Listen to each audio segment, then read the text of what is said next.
If there was a problem, yo, I'll solve it. Check out the hook. Vanilla Ice versus Bon Jovi. This song was at the very beginning of my love interest for something called mashups.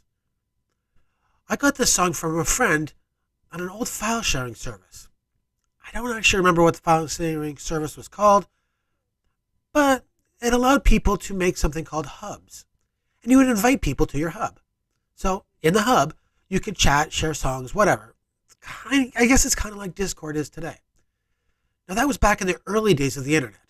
So I don't really remember many trolls or things happening that would have given me pause. In today's climate, I would never blindly join a chat room because you just never know. But back then, I joined one called the Friendly Hub. It was based out of England, and I met a few people with like-minded movie and music interests. It was through them that I was introduced to something called Master Mix DJ. The whole thing was presented like a magazine, but, well, without the articles. A digital music magazine. Although, apparently, it was created to help up-and-coming DJs rock clubs. And I'd be lying if I said that in the back of my head, I wasn't hoping to do just that.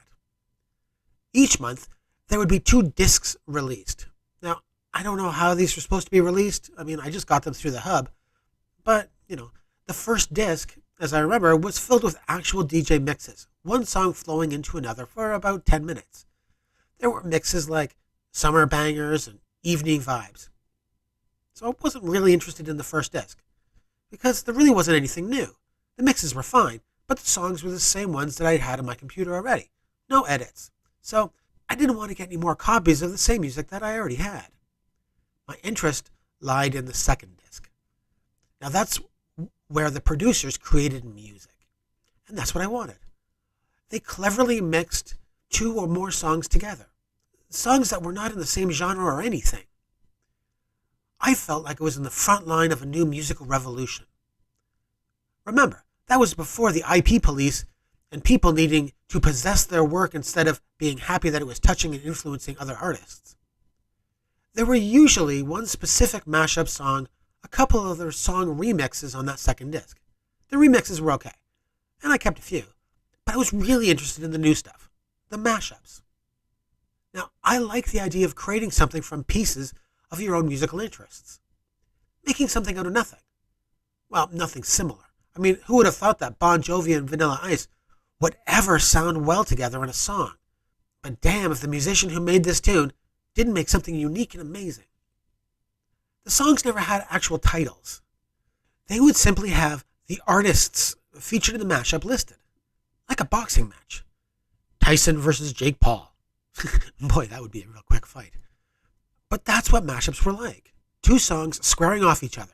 Both needed to be identifiable, and they both needed to mesh together to make a song. I think that's what kind of drew me to that kind of art, was the combination of 2 things that I liked. What I mean is a song that I like and music. Because I don't always know both songs in the mashup. Sometimes I will discover new songs that way. It's kind of like the pineapple lover who wanted a slice of pizza. Next thing you know, there was a Hawaiian pizza.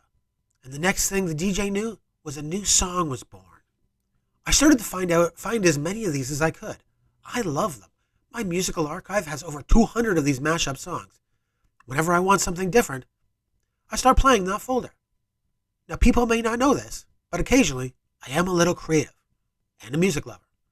So I thought I would try my hand at creating one of these.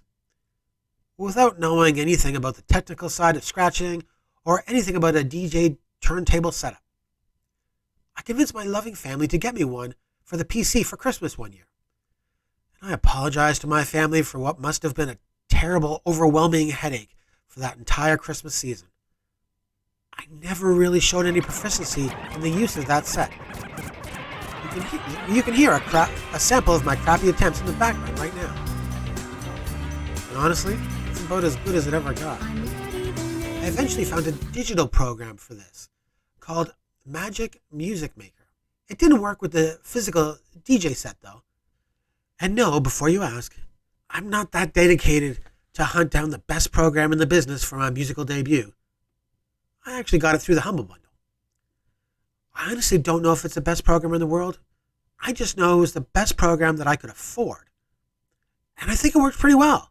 It had several sample banks that I could use to create a song.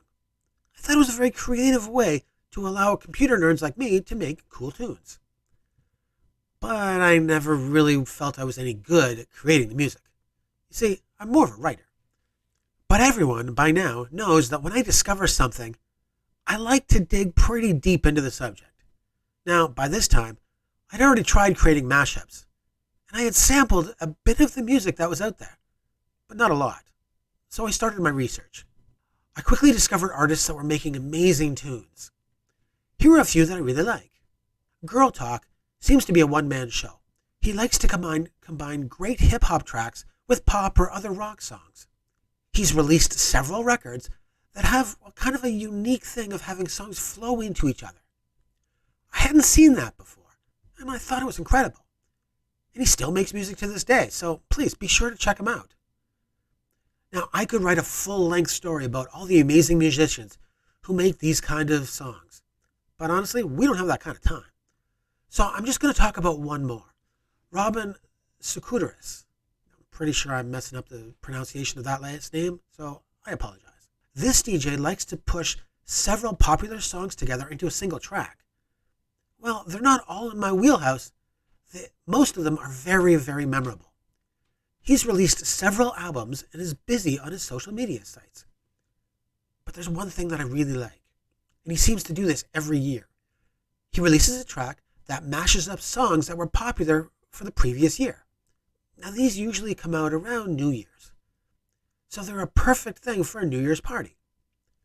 They're a little longer than the regular track, but they use the time well. They contain, dozens of songs, and the songs will always bring you back through the musical history of the year before. I thought the concept was pretty unique, so if you're so inclined, please check these incredible artists out. You won't be disappointed. Now, thanks for listening to another story that fell out of my head. If you have any suggestions for stories or a short, please let me know in the comments below. I'll always give credit where credit is due. And as always, please like, comment, and subscribe. Until next time.